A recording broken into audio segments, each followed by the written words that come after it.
It was supposed to be just another quiet Saturday morning. The kind where you hear the gentle hum of lawnmowers in the distance, where kids pedal their bikes in the cul-de-sac, and neighbors wave at each other while sipping their first cup of coffee. My wife, Julie, had just finished planting her fall chrysanthemums along the edge of our front porch, her gardening gloves still smudged with soil, her cheeks glowing with the satisfaction of small, honest work. It was our routine. Peaceful, predictable, simple. Until the knock came, I was still inside, just out of the shower, when I heard the commotion. Not a regular knock. It was more like a fist slamming against the door with authority. Short, deliberate, and angry. Before I could wrap a towel around my waist and hurry out, I heard shouting. Male voices, harsh and gruff, echoing through the house like a threat. That had already stepped inside. By the time I reached the porch, Julie was on the ground. She was curled near the edge of the flower bed, her arm twisted at an angle that made my stomach turn. Above her stood two bulky men in khaki uniforms. Not police, not sheriff's deputies, but something else. Their polo shirts had embroidered logos reading East Haven HOA Compliance Unit, and they wore fake plastic badges clipped to their belts. One of them was pointing a clipboard at her like it was a weapon. The other was yelling something about unauthorized landscaping violations and non-approved garden modifications. "What the hell happened?" I shouted as I rushed to her side, kneeling beside her, ignoring the searing sun and my own pounding heart. "She resisted an HOA citation," one of the men barked. "This is what happens when people don't comply." Comply? She was planting flowers in our own front yard. This wasn't compliance. This was abuse. I didn't know whether to call the cops or an ambulance first. I did both. And that's where everything unraveled. The HOA that never was. By the time the paramedics arrived, Julie had passed out from the pain. The swelling in her forearm was grotesque. She would later need surgery to reset the bone. The two HOA agents vanished before law enforcement even showed up. They drove off in a white SUV with magnetic HOA decals on the doors, decals that peeled off with the wind. I gave my statement to the police, but I could already see the skepticism in the deputy's eyes. "We don't have an East Haven HOA registered in the county," he told me. "Never heard of a compliance unit like that. You said they had badges?" "Plastic," I said. "Like toy badges." He shook his head. "Sounds like someone's playing cop. Assault's still assault, though. They opened a case." But deep down, I knew this wasn't going to be solved with paperwork. What I didn't realize, at least not yet, was that Julie wasn't the first one they'd done this to. The fake patrol over the next week. Something changed in the neighborhood. I started walking around more, partly to escape the helplessness I felt seeing Julie in a sling, barely able to brush her hair. I spoke to neighbors. Some of them hesitated at first, but a few began to open up. An elderly man down the street said the same compliance officers had threatened to fine him $1,200 for porch clutter after his grandkids left a scooter on the sidewalk. A single mother said her son's basketball hoop had been dismantled and thrown in the storm drain. No warning, no notice. None of them had reported it. They were afraid. They didn't know who to report it to. There was no official HOA in East Haven. And that's when the truth really started coming out. Turns out, a private security company, run by a man named Victor Blaine, had started marketing HOA enforcement services to small communities like ours, most of which didn't have a governing HOA board. They would create fake documents, issue citations, and patrol the neighborhood like stormtroopers in beige. Their entire operation ran on fear, fake authority, and a complete absence of oversight. What they hadn't counted on was us fighting back. Family, fury, and brotherhood. My cousin Danny was the first to offer support. He wasn't the type of man you'd expect to see at a homeowners meeting. 6'4", covered in tattoos, and the president of a motorcycle club known simply as Iron Trinity. Danny had done time in the military and walked away with more scars than medals. He loved Julie like a sister. When he saw her arm in a cast and heard what happened, he didn't say much. He just clenched his jaw, nodded, and said, "All right." The next day, the bikers rolled into East Haven. They weren't here to break laws. Danny made that clear. But they were here to make sure no one else got hurt, to protect the community, to expose what this fake HOA had become, and that was when the real battle began. When kindness meets corruption, Iron Trinity didn't come in roaring like a storm. They set up a charity barbecue. They knocked on doors, fixed broken fences, helped an old widow repair her leaking garage roof. They made it known that they were here for the people, not for war. But they also watched. Every car, every patrol, every so-called HOA visit. And then, on the third day, the fake HOA came back. This time they didn't knock. They tried to tow the minivan belonging to a family with 3 children, claiming non-compliance over a parking code that didn't exist. And this time, when they tried to force it, they were met by 20 Iron Trinity bikers, not armed with bats, but with cameras, witnesses, and the truth. It was recorded, live-streamed, and when the video went viral, everything changed. But that's a story for the next chapter. It wasn't until after the BBQ that people really started talking, not just whispering nervously over backyard fences or huddling behind Facebook group posts. I mean talking, openly, loudly. There was a change in the air, as if someone had torn away the mask of normalcy and finally exposed the rot festering beneath our neighborhood's white picket charm. The truth was out.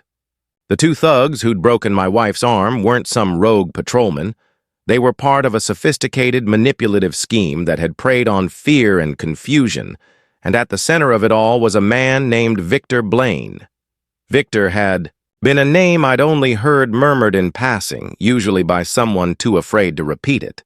But once Danny and the Iron Trinity bikers began investigating, digging into public records and corporate filings, everything started coming together like a puzzle that had been hiding in plain sight. Victor was the CEO of something called Civic Core Solutions, a property compliance consultancy firm that marketed itself to unincorporated neighborhoods and HOAs looking for on-demand enforcement. But Civic Core wasn't just a consulting agency. It was a shell company, one of 12 tied to Victor through offshore LLCs, fake board members, and a labyrinth of post office boxes that stretched from Nevada to the Cayman Islands.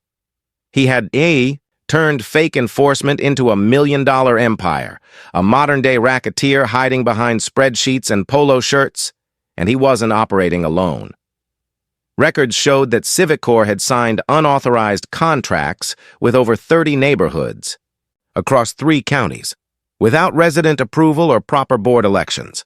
They would forge compliance letters, threaten liens, and issue citations so realistic-looking they passed for official county notices. Most people never thought to question them, especially the elderly, immigrants, or single parents who feared legal retaliation. Victor preyed on the vulnerable. And now that he knew we were exposing his racket, he wasn't just going to pack up and leave. No. Victor had too much riding on his illusion of power. The retaliation came quickly. It started small. Dead squirrels dumped on our porch. Julie's car mysteriously keyed from end to end. Even my work email flooded with spam complaints claiming harassment and property violations, all fake. It didn't take long to realize that we were being digitally stalked, too. Security cameras outside my home started glitching. My neighbor's Wi-Fi went down for 2 full days. Someone was trying to silence us, isolate us, make us retreat. But Victor didn't understand who he was dealing with. The Iron Trinity Code Danny wasn't just some tattooed biker with a vendetta. He was a tactician, a brother, and someone who believed in protecting those who couldn't protect themselves. And the Iron Trinity weren't a gang. They were a brotherhood built on loyalty, discipline, and service. Veterans, mechanics, former firefighters, and a few ex-law enforcement, all of them united by a shared code. Protect the innocent, expose corruption, and never ever let bullies win. And now they had a new mission. Bring Victor Blaine's empire to its knees, using the one thing his kind couldn't stand: transparency. With the help of a former investigative journalist named Marisol, now a biker's wife and Trinity's unofficial information gatherer, we launched Operation Glasshouse. Every fake citation, every manipulated document, every staged inspection that had ever taken place in East Haven was cataloged, scanned, and uploaded to a secure database. Victims were interviewed, their statements recorded. We worked around the clock, cross-referencing every name, vehicle, and badge number with county registries and law enforcement databases. What we uncovered was bigger than any of us expected. Victor had bribed local realtors to funnel him information about new homeowners, even intercepting public utility records to identify addresses without legal HOAs. He'd built a predator's roadmap and used it to install fake authority wherever he pleased. We found doctored emails, altered photographs, and audio recordings where compliance officers openly discussed intimidation tactics and staged property violations, all of it tied to Civic Corps' centralized command center in a glass and steel building 30 miles outside of town. But it wasn't just about gathering proof anymore. We needed exposure, and for that, we had to go big. The Town Hall Showdown. The mayor of East Haven wasn't exactly known for courage. Mayor Colburn was the kind of man who made promises during election season and disappeared behind closed doors as soon as votes were counted. But he was also obsessed with public image, and that was our pressure point. Danny reached out through a contact in the press, and within days, our team had scheduled a town hall meeting to address growing concern over rogue HOA enforcement. Flyers went up. Posts went viral. People showed up, hundreds of them. Far more than the fire marshal would have liked. The atmosphere in that old gymnasium buzzed with rage and fear and hope, all rolled into one. Julie sat at the front with her cast still on, flanked by a line of neighborhood mothers who'd been threatened with fake fines, including one woman who'd nearly lost custody of her children after Civic Corps falsely reported her to child services. For unsafe lawn conditions, Marisol ran the slideshow, and I stood in front of that crowd with my voice shaking but my spine straight as I began to tell the story from the very beginning. I showed photos of the fake officers. I played audio of the citations being read off like extortion demands. I read aloud the internal email from Victor himself that said, "Fear is compliance. Push harder." Then Danny took the mic. He didn't shout. He didn't threaten. He just told the truth about brotherhood, about service, about what it meant to protect the community instead of exploiting it. By the end, even Mayor Colburn couldn't ignore what was happening. He promised to open a formal investigation, but that night, something else happened. Something none of us expected. Victor showed up. The snake slithers in.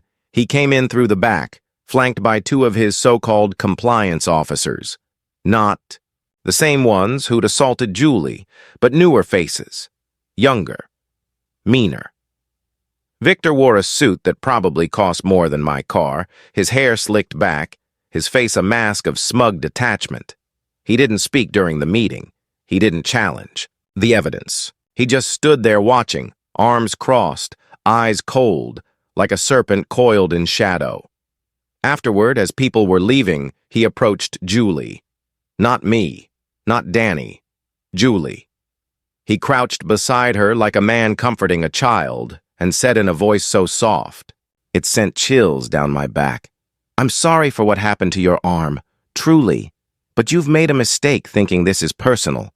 It's just business. You'll come to see that eventually." Then he walked away like nothing had happened. That night our house was broken into. Nothing was stolen, but every hard drive we used for Operation Glasshouse was wiped clean.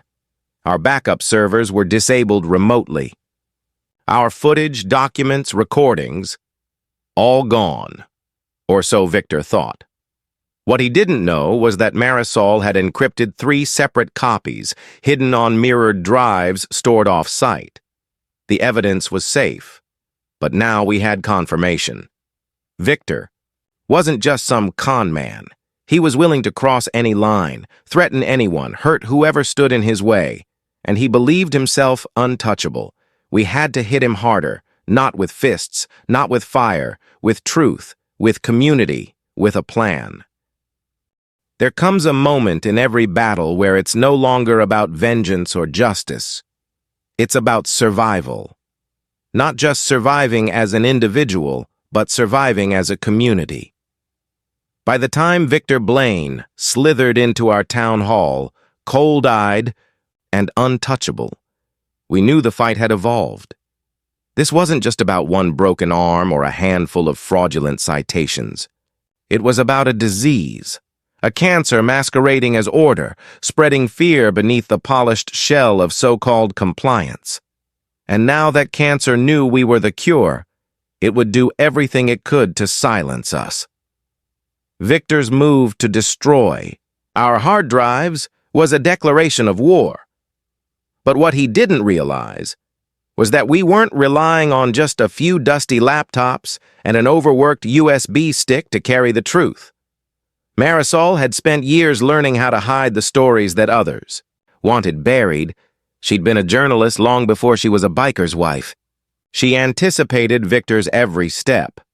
Each piece of evidence had already been uploaded to cloud storage, with encryption keys split between 7 trusted individuals. Danny had memorized every verbal testimony, cross-checked every citation, and created a paper trail so redundant, so impossible to erase, it would take a nuclear blast to wipe it out completely. Victor thought he could destroy us with one strike. Instead, he just made us bolder. But now we had to play on his level. No more passive resistance, no more quiet collecting of evidence. If he wanted to use intimidation, manipulation, and public illusion, then we would use what he feared most: the court of public opinion, the weight of law, and the unrelenting power of people who refuse to be afraid. That's when we launched what we called Project Lighthouse, our answer to his darkness. Lighting the fire. The first step was simple but essential: go public. Not just within our neighborhood, but on a national level. We created a digital war room.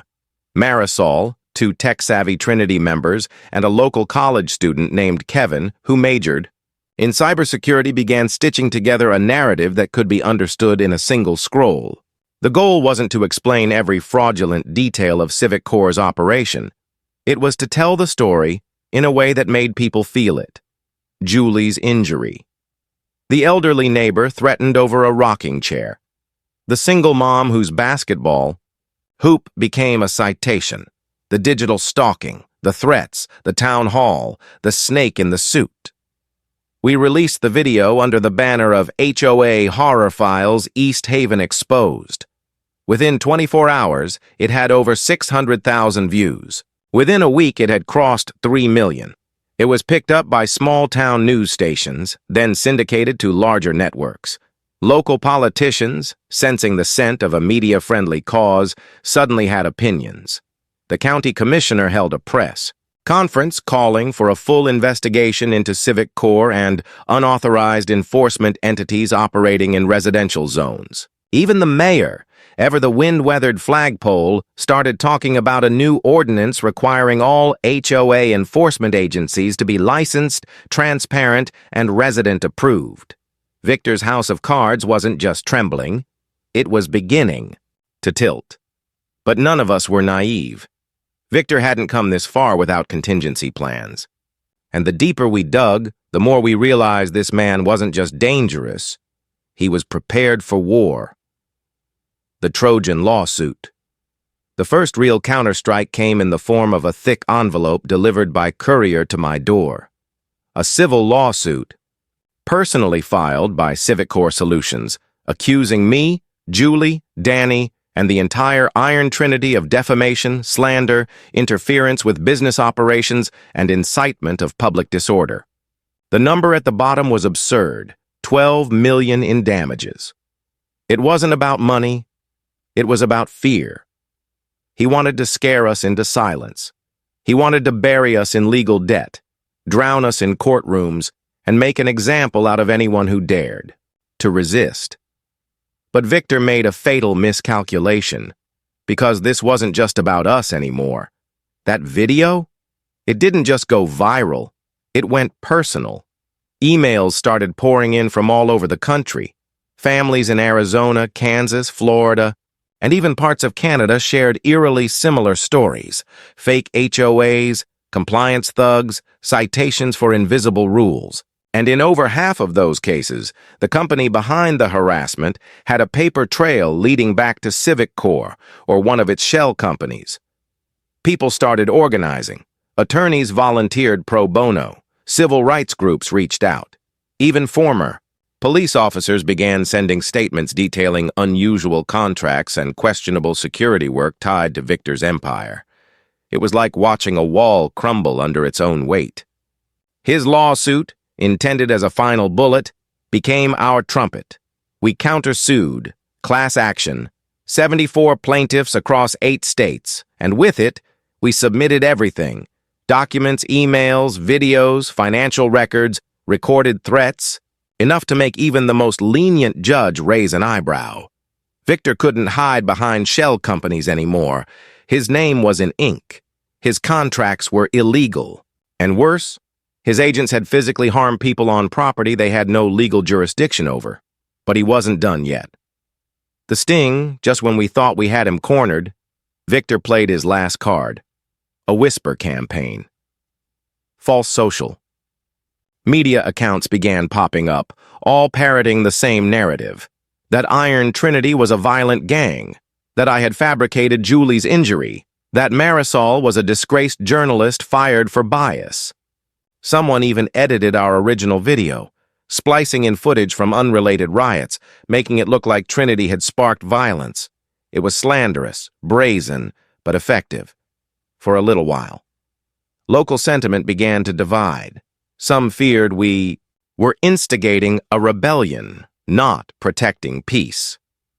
HOA loyalists, those who still believed in rigid control, clung to the illusion that Victor's people were just doing their jobs. Even a few members of our neighborhood who had been quiet until now began pulling away, unsure whether to stick their necks out or retreat into apathy. That was the moment Danny made the boldest move yet. He called in a favor from a friend in federal law enforcement, someone who'd served in Afghanistan with him. After reviewing our case, the man agreed to help us set up a sting. We baited Victor. We forged a new neighborhood, a fictional, unincorporated housing development called Silver Oaks North, built entirely online. Fake Facebook group, fake HOA board, even a small fake newspaper. We advertised on a low-level property management site looking for HOA compliance services. Within a week, Civic Corp responded. A contract was sent, forged as always. 2 weeks later, a compliance unit arrived in rental SUVs to enforce the newly agreed rules. They were arrested on the spot, uniforms seized, badges confiscated, and the documents they carried, all traced back to Victor. Federal charges followed: racketeering, fraud, conspiracy, identity theft, extortion, unauthorized impersonation of government officers. Victor Blaine was indicted. The turning point. The day Victor was arrested, I walked back into my house and found Julie standing at the window, her cast finally off, gently massaging her wrist. She looked at me with a quiet kind of victory in her eyes. Not triumph, but relief. Not because we had won, but because we had survived. We had done what few dared to do, stare a monster in the face and refuse to blink. Danny didn't gloat. He didn't celebrate. He just walked out to the street, sat on his bike, and lit a cigar. Around him, the neighborhood was quiet, peaceful again. But never the same. And maybe that was the point. We didn't want things to go back to the way they were. We wanted them to be better, because Victor was only one face of the sickness. And if our fight had taught us anything, it's that monsters thrive in silence and die in the light.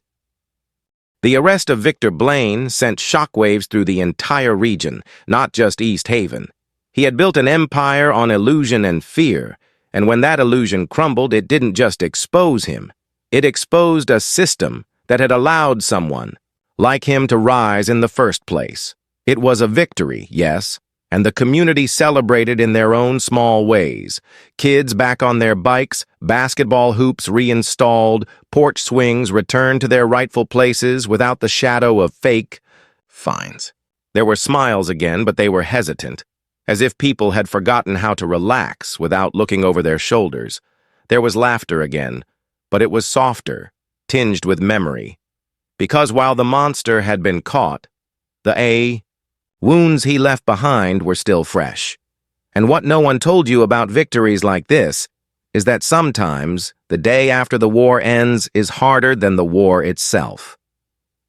With Victor in federal custody, Civic Corps' website was scrubbed from the internet. His shell companies folded, employees vanished, and a few low-level grunts quietly fled town before investigators could track them down. The lawsuits proceeded, slowly grinding through the courts, and although we were told it could take years, before any real settlements were reached, we held on to hope that justice would outlast the corruption. But what we didn't anticipate, what we should have seen coming, was what filled the vacuum. When tyranny is gone, people think freedom immediately blooms, but what actually happens is confusion. The structure, even if toxic, was a framework. It was something people were used to, something they'd built their lives around, even if begrudgingly. And when it disappeared, there were people who didn't celebrate. They panicked.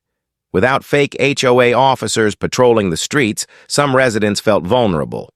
Without rules being imposed, some thought chaos would return. The fear hadn't vanished. It had just changed direction. That's when the whispers started, not about Victor, but about replacing him. The opportunists, it began innocently enough, or at least that's how it was marketed. A neighborhood committee, a real one this time, one created by the people, for the people. A few residents who hadn't said much. During the fight against Victor suddenly emerged with a proposal to create an official HOA, democratically elected, with clear and fair guidelines, they claimed. Their pamphlets promised accountability, transparency, and the prevention of future abuse. They spoke at gatherings with well-practiced words, emphasizing the need for order and community standards. But it didn't sit right. Not with me. Not with Danny, not with Julie, because we recognized the tone. It was too polished, too familiar. It didn't feel like grassroots. It felt like grooming. We dug into the organizers, not in secret, not to start another witch hunt, but because we had learned the hard way what happens when you accept power without vetting it. And what we discovered was chilling. One of the organizers, Cheryl Beckman, had previously worked as a regional sales liaison for a security firm based in Georgia, a firm later found to have partnered with Civic Corps on a few pilot enforcement initiatives.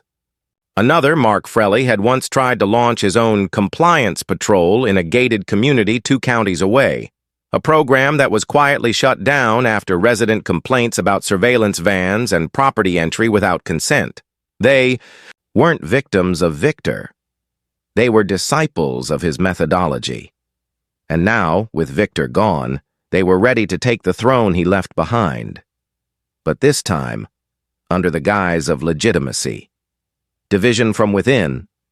I brought our findings to the community, thinking people would rise in unity like before.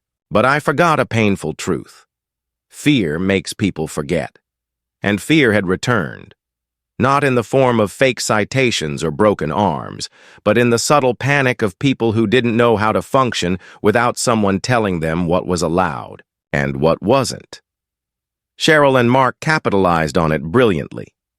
They spun our opposition as paranoia, claimed we were so obsessed with control that we couldn't handle someone else stepping up. "Don't let yesterday's war blind you from today's needs," Cheryl said at a meeting, her voice full of well-rehearsed empathy. "We're not Victor. We're here to restore peace." But I had seen that play before. So had Julie. So had every single person who still bore scars, physical or emotional, from Victor's reign. Danny was less diplomatic. "This ain't about rules," he said bluntly during one of the open forums.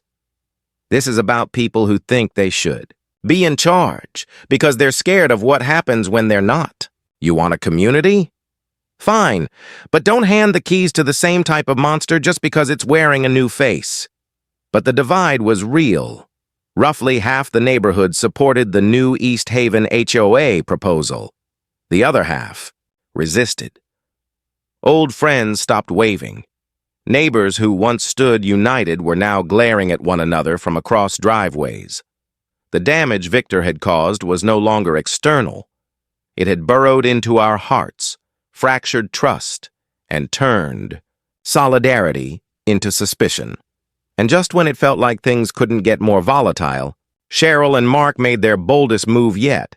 They announced a vote. The vote that broke USIT was scheduled for the first Saturday of the month, held at the local high school gymnasium, the same place where we had held the town hall that exposed Victor. I remember walking through those doors and feeling the weight of memory pressed down on me like a physical thing. This time there were tables, ballots, clipboards, a security officer near the front door, not one of Victor's people, but a real sheriff's deputy. The air buzzed with tension, as if every smile was stretched too tight and every nod was loaded with silent judgment. The vote was simple. Establish an official HOA with bylaws drafted by Cheryl, Mark, and their committee. Or reject the proposal and continue without centralized governance. No middle ground, no compromise. Julie sat beside me, her hand resting gently on mine. Danny stood near the back, arms crossed, watching everything like a hawk. Marisol was live blogging the event for the digital platform we had built after the scandal, now followed by tens of thousands across the country. People voted, some with hesitation, others with angry purpose. It wasn't about a garden hose on the lawn or the color of a mailbox anymore. It was about who we trusted to shape the future. When the results were announced, I already knew. It passed. By 9 votes, the aftermath of a choice, the new East Haven HOA was born, with Cheryl as president and Mark as vice president. They promised reforms, promised openness, promised never to let what happened with Victor happen again. But promises are cheap, and power, once claimed, rarely stays humble. Within the first month, emails began circulating. Courtesy reminders about lawn lengths, requests for landscaping plans, invitations to discuss compliance, strategies. They weren't as aggressive as Victor's tactics, at least not yet, but the seed was planted. And those who opposed them? Suddenly they were left off community events, excluded from planning meetings, subtly ostracized. Julie and I tried to remain neutral, tried to be bridge builders, but Danny wasn't one to sit quietly while wolves circled sheep. He reassembled the Iron Trinity's local chapter, not to fight, not to retaliate, but to watch, to document, to be ready. Because sometimes the monster isn't a man with a badge. Sometimes it's the need for control, hiding in the hearts of people who think they know best. And we had learned the hard way that no matter who wears the title, power without accountability is always dangerous. A month after the vote, things in East Haven felt deceptively calm. On the surface, it looked like order had returned. The streets were clean, lawns were trimmed, families waved to each other again, albeit with the same nervous hesitation one might offer a neighbor after a fire. But beneath that fragile calm, something was shifting, a slow, deliberate transformation of the community's spirit. It wasn't the chaotic aggression of Victor Blaine's reign anymore. It was subtler than that. quieter, almost polite. But make no mistake, it was just as dangerous. The new HOA leadership, led by Cheryl and Mark, operated under the guise of inclusion. Everything they did came with a smile. Every memo ended with a cheerful, "We appreciate your cooperation." Every notice was labeled as a friendly reminder. But the substance underneath that veneer told a different story. One week it was a letter about trash bins needing to be brought in within 30 minutes of pickup, not 45. The next it was a concern about one family's wind chimes being too loud. Then came a citation for a tree that was obstructing sidewalk visibility, even though it had stood there untouched for 8 years. The fines weren't outrageous, $25 here, $50 there, but they were constant and targeted primarily at the same group of residents who had spoken out against Cheryl's leadership during the election. Danny was among the first to receive one of these fines. His violation? Parking his motorcycle parallel instead of angled in his driveway. They cited a safety risk, despite the fact that his bike was parked the same way it had been for 6 years. Julie got a notice for improper flower bed containment, whatever that meant. Even I received one, citing excessively worn porch steps, accompanied by a note recommending a local contractor suspiciously affiliated with Mark's brother-in-law. It was becoming clear that the HOA wasn't interested in maintaining peace. It was testing limits, pushing boundaries, trying to see how far they could go before someone pushed back. They weren't enforcing rules. They were redesigning obedience, one small paper cut at a time. And the worst part? Half the neighborhood either didn't notice or didn't care. They'd been conditioned, through Victor's reign and their own fatigue, to view authority as a necessary evil. At least it's not like before, they would say. At least nobody's getting hurt, but people were getting hurt, just differently. With isolation, with manipulation, with the slow grind of constant control wrapped in the language of unity. That's when we realized this wasn't an HOA, it was a quiet coup, a crack in the mask. The tipping point came unexpectedly, not through confrontation, but through a whistleblower. Her name was Ellie Granger, a soft-spoken middle-aged woman who had been serving as the HOA secretary. For weeks, she had dutifully taken minutes during meetings, filed paperwork, and typed out memos sent to residents. Nobody thought twice about her. She wasn't political, she didn't speak up, and she certainly wasn't part of Danny's crew. But one evening, she knocked on our door, clutching a flash drive and shaking hands, her eyes puffy from tears. "I can't do it anymore," she whispered, her voice cracking. "They're not who they say they are." She handed me the flash drive and fled without another word. That night, Danny, Marisol, Julie, and I sat in our living room and opened the files. What we found didn't surprise us, but it still turned our stomachs. Audio recordings of Cheryl mocking the residents who'd opposed her, calling them sheep who don't know what's good for them. A spreadsheet documenting which families had been labeled non-compliant, with notes like vocal during vote, potential troublemaker, and even Trinity adjacent, watch list. There were invoices linking HOA funds, our own neighborhood dues, to private security consultations, including one with a former Civic Corps advisor. But the most damning file was a video. It showed Cheryl and Mark in a closed-door meeting, discussing strategies for silencing uncooperative residents. Cheryl said, "We don't need threats. We just need to exhaust them. If you make life just inconvenient enough, they'll fold. They always do." Mark laughed and added, "We'll regulate them into submission. That's how you control chaos. Not with fear, but with paperwork."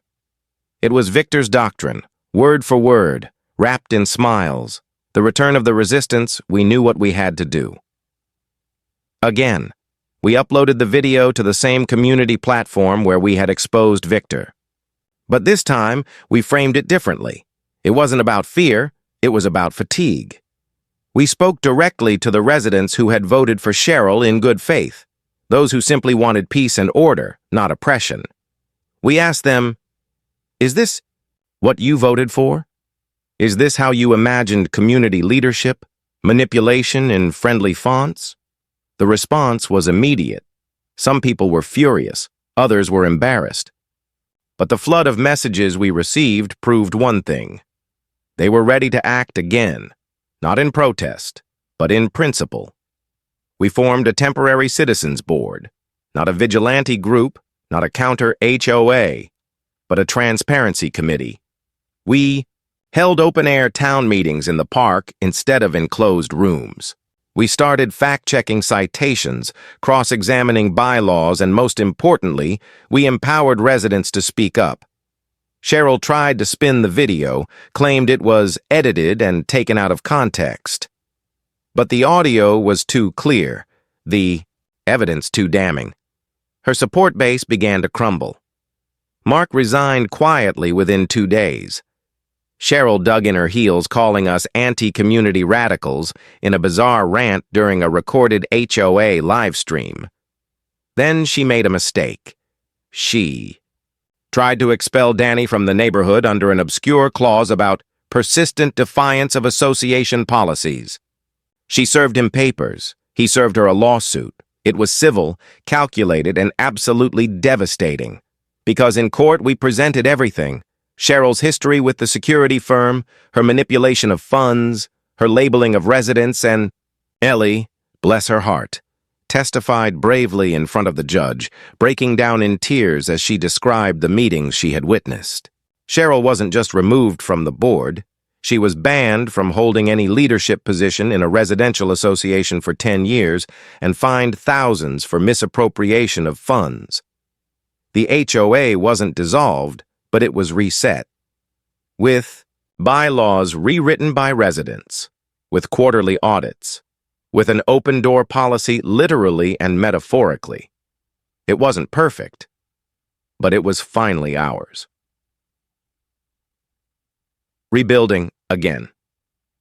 The day after the ruling, I walked through East Haven and saw something I hadn't seen in months, real, unfiltered joy. Kids on scooters racing past chalk drawings on the sidewalk. 2 elderly neighbors arguing about who made the better peach cobbler. A teenager stringing up Halloween lights without worrying about approval. It was a neighborhood again, not a zone of control. Julie knelt in her garden, finally planting without fear of being watched. Danny sat on his porch with Marisol, sipping coffee, not patrolling, just living.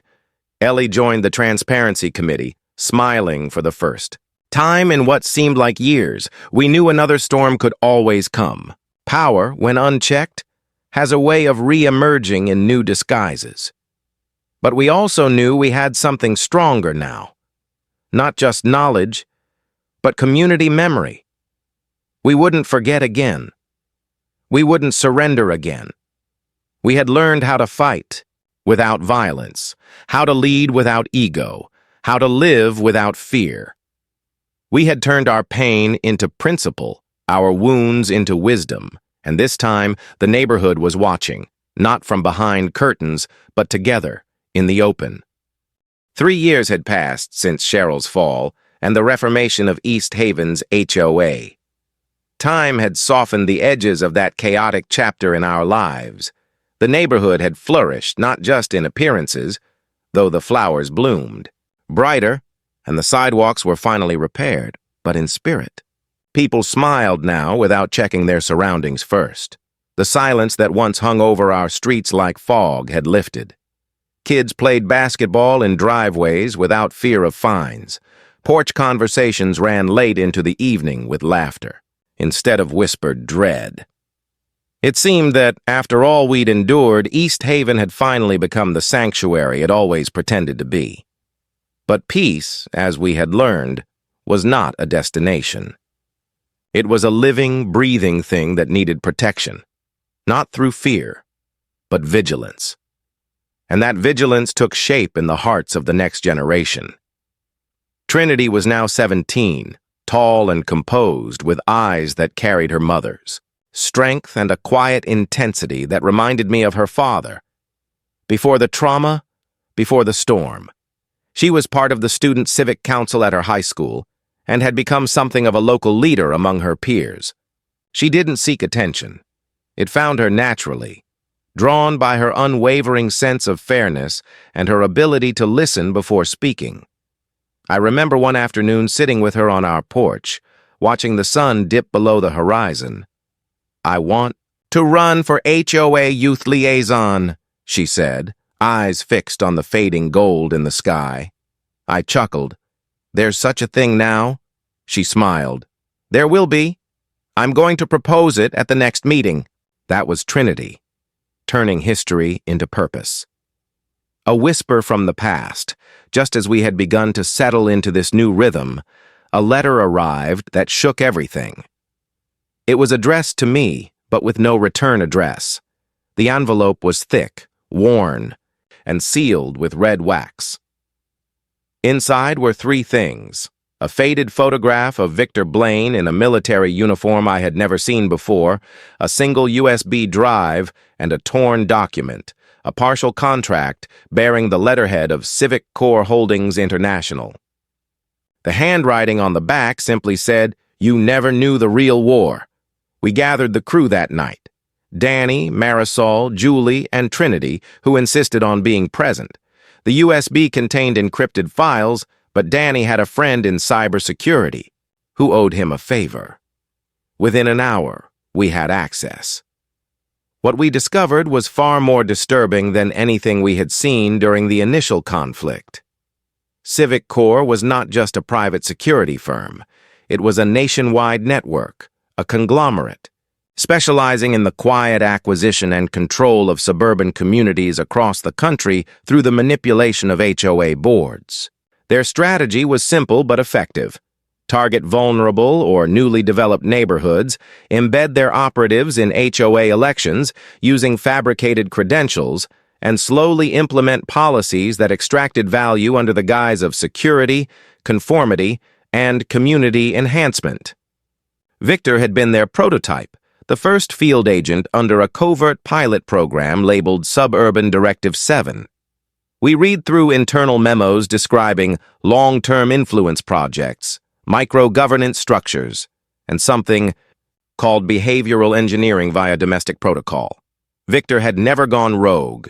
He had followed orders. Cheryl, it seemed, had picked up where he left off, unknowingly fueled by Civic Corps' ongoing influence. This wasn't just about East Haven.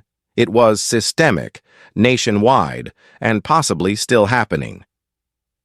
Lighting the beacon, we faced a choice: exposing. This could bring consequences: legal battles, reputation damage, retaliation from a corporation far larger and more protected than a local HOA. But Trinity was the first to speak. "We can't ignore this," she said, voice trembling but steady. "If it happened here, it's happening somewhere else, and not everyone has biker uncles to save them." So we did what we always did. We went public.